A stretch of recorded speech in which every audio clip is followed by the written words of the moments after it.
Scott Satterfield's done a brilliant job. David, we just talked about that. He joined us earlier this week. Andrew, I know you had a chance to talk to Coach, too, and again, he's done a tremendous job in a short period of time in Louisville. Yeah, I was excited to talk to him because from the start of this season, I went and saw Notre Dame Louisville.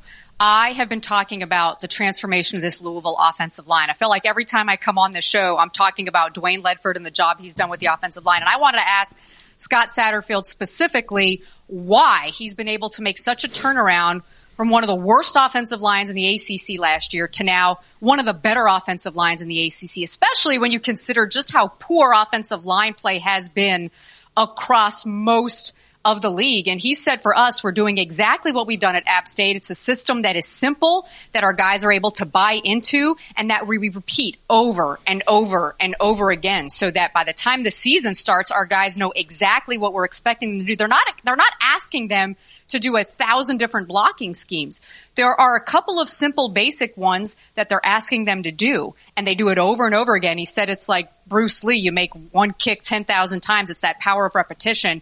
That's what they've done with the offensive line, and everything from there has grown. The running game with Javian Hawkins and Hassan Hall earlier this season, and even though they've had three different quarterbacks play, the fact that the offensive line has been solid in front of them, I think has been a huge help, and they've been able to make plays with Tutu Atwell and Des Fitzpatrick and all those fast guys they have on the outside. And so I think in the spring, he didn't know what was going to happen because they only had 8 scholarship offensive linemen.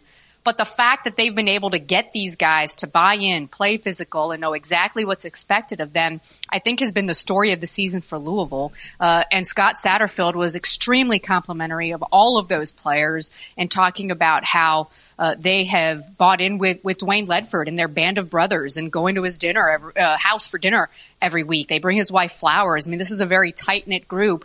And I just think that's the power of bringing in a system and a scheme that you believe in, that you know what works right out of the gate, and installing that to at least give your team a chance to win games. That's where Louisville is right now. And you look at the rest of the schedule for Louisville, well, there's a chance they could win out. Will it happen? It's the ACC. I don't know.